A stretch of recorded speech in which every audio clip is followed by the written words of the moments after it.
कर्म और फल। मनुष्य का ये स्वभाव होता है कि उसे अपने प्रत्येक परिश्रम का प्रतिफल चाहिए। अधिकतर बार तो इसी परिणाम की चिंता करते, कल्पना करते वो कर्म करते जाता है कि मैं ये कर्म करूंगा तो मुझे ये मिलेगा। उसकी कल्पना करता है जो ना उसके हाथ में है, ना उस पर उसका अधिकार है, ना ही वश है। वो केवल अपना कर्म कर सकता है। उसे क्या मिलेगा ये उसके हाथ में नहीं है। इसलिए आप भी केवल कर्म करते जाइए, फल की चिंता नहीं। स्मरण रखिए, जड़ और शाखाएं जिस प्रकार एक दूसरे से जुड़ी हैं, उसी प्रकार कर्म और फल एक दूसरे से जुड़े। जो भी आप कर्म करोगे उसका फल आपको अवश्य मिलेगा। इस फल की चिंता में कर्म का समय नष्ट ना कीजिए, क्योंकि जो व्यक्ति समय नष्ट करता है, समय उस व्यक्ति को नष्ट कर ही देता है। ये है वट का एक बीज।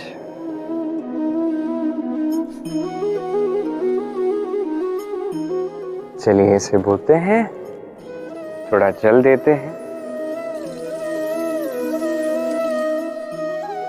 अब यहां पे वट का एक विशाल सा वृक्ष आएगा, किंतु कैसे? कौन इसमें सहायता करेगा? कौन इसे संभव करवाएगा? प्रकृति।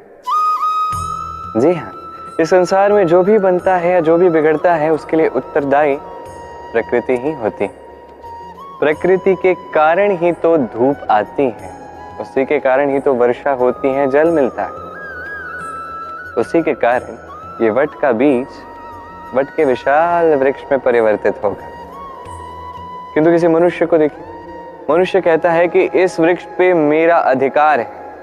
क्यों? क्योंकि मैंने इस बीज को बोया है।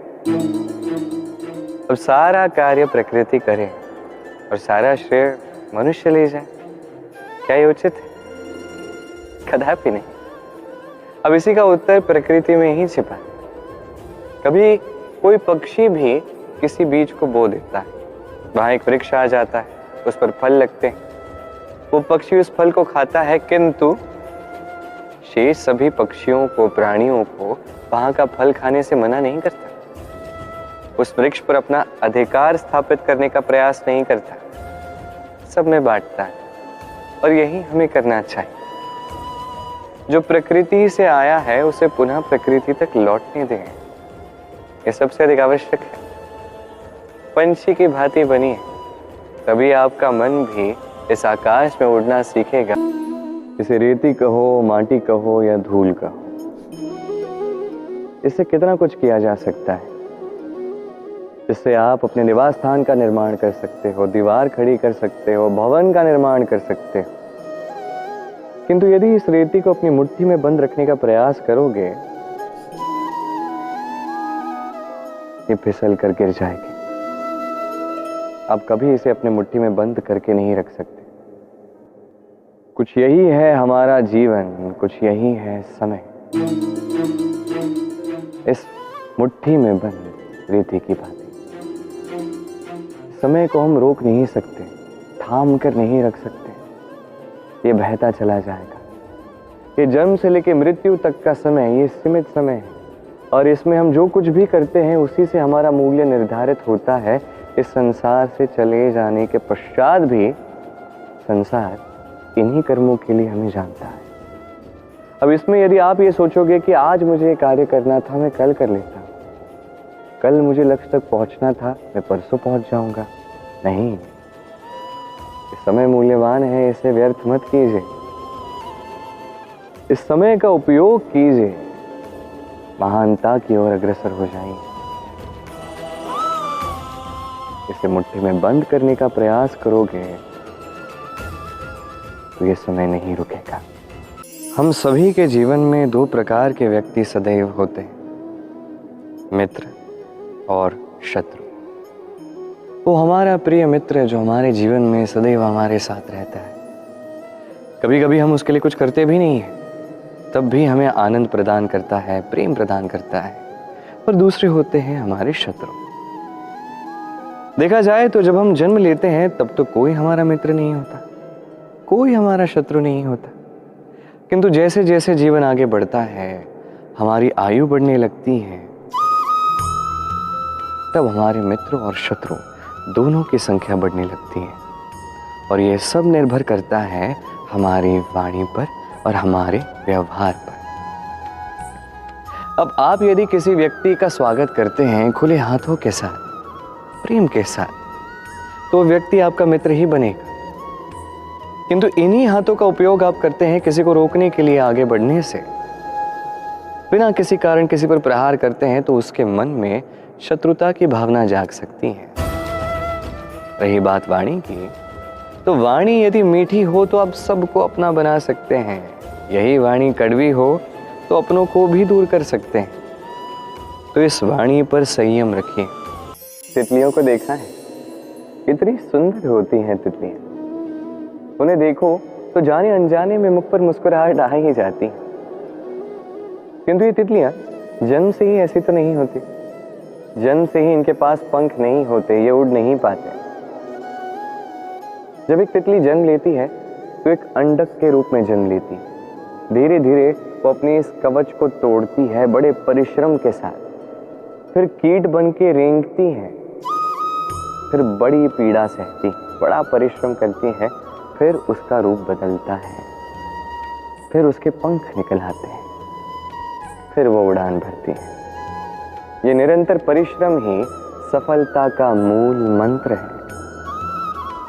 कभी कभी प्रतिभा पीछे छूट जाती है यदि निरंतर परिश्रम ना हो, यदि समर्पण की भावना ना हो, यदि दृढ़ निष्ठा ना हो। और कभी कभी कोई व्यक्ति जिसमें अधिक प्रतिभा भी नहीं होती, वो व्यक्ति निरंतर परिश्रम करता है, समर्पण की भावना अपने भीतर लाता है, दृढ़ निष्ठा के साथ कर्म करता है और सफल होता है। इसलिए आप जीवन में कहीं भी पहुंच जाए, निरंतर परिश्रम करते रहिए, तभी अपने भविष्य को तितली की भांति आकाश में उड़ता हुआ पाएंगे। तभी ये संसार बैठ के आपको देखेगा, जाने अनजाने में इस संसार के मुख पर मुस्कुराहट भी आएगी। जल इस संसार के सबसे प्रधान तत्वों में से एक। ये जल हर जलन को बुझाता है, हर अग्नि को ये बुझाता है। अविरल अविचल ये बहता चला जाता है, इससे कोई रोक नहीं सकता। इसके मार्ग में बाधा उत्पन्न कीजिए, ये मार्ग ढूंढ लेगा, या तो स्वयं अपना मार्ग बनाएगा, कभी रुकेगा नहीं। ये जल महान है और इसका एक महान गुण भी है, इसका स्वयं का कोई रंग नहीं, पर जब ये मेघों से वर्षा बन के धरा पर गिरता है तो समस्त संसार को ये रंगीन कर देता है। जहाँ सूखा है वहाँ हरियाली भर देता है, जहाँ हरियाली है वहाँ भिन्न भिन्न रंगों के पुष्प ये निर्मित कर देता है। ये जल, इसी जल की भांति हमें बनना है। जैसे उसका कोई रंग नहीं, हम में भी कोई अहंकार नहीं होना चाहिए। बस कर्म के इस धारा में बहते चले जाइए, इस संसार का भला करते जाइए, श्रेष्ठ कर्म करते जाइए। इस संसार को बताने की आवश्यकता ही नहीं है कि आप क्या हैं। आप कर्म में बहेंगे, संसार को आपका मूल्य अपने आप ज्ञात हो जाएगा। हर एक मनुष्य ने अपने जीवन में हीरक अर्थात हीरा और दर्पण दोनों देखे। दोनों श्वेत है, दोनों प्रकाश को परावर्तित करते हैं, इसलिए दोनों भी चमकते हैं। अब आप मन ही मन में सोचेंगे ये भला कैसे तुलना है। एक हीरा तो रत्न है, इसका मूल्य तो दर्पण से कई गुना अधिक है। अब हीरे के आ जाने से दर्पण का मूल्य तो कम नहीं होता। क्यों? मनुष्य जब हीरा अपने पास लेता है तो सबसे पहले क्या ढूंढता है? दर्पण, ताकि उसमें देख के वो पता लगा सके कि वो हीरा जो है वो उसे शोभा दे भी रहा है या नहीं, जच रहा है या नहीं, श्रृंगार के लिए इसका उपयोग किया भी जाना चाहिए या नहीं। अर्थात हीरे के आने से दर्पण का मूल्य कम नहीं हुआ, दर्पण के कारण हीरे का मूल्य ज्ञात हुआ। ऐसे ही जीवन में भी होता है। कभी आप संसार में अपने आसपास देखते हो, कई सारे ऐसे मनुष्य हैं जो अपने अपने क्षेत्र में महानतम स्तर पे हैं, निपुण हैं, श्रेष्ठ हैं। और आपको उन सब के मध्य में ऐसा लगता है जैसे आप दर्पण हैं, तो छोटा अनुभव मत कीजिए। आपका मूल्य कम नहीं हुआ है, आपका भी मूल्य है। और यदि आपका अस्तित्व ही ना हो तो उनके मूल्य का मूल्य ही नहीं होगा। जीवन में सदैव प्रयास कीजिए कि आप और अधिक श्रेष्ठ बन सको, किंतु जो आप हो उसे कम मत समझिए, उसका भी अपना एक मूल्य है। यदि आप हीरा हो तो अभिमान न कीजिए, यदि आप दर्पण हो तो स्वयं को छोटा ना समझें। आइए और मेरे साथ प्रेम से कहिए, राधे राधे।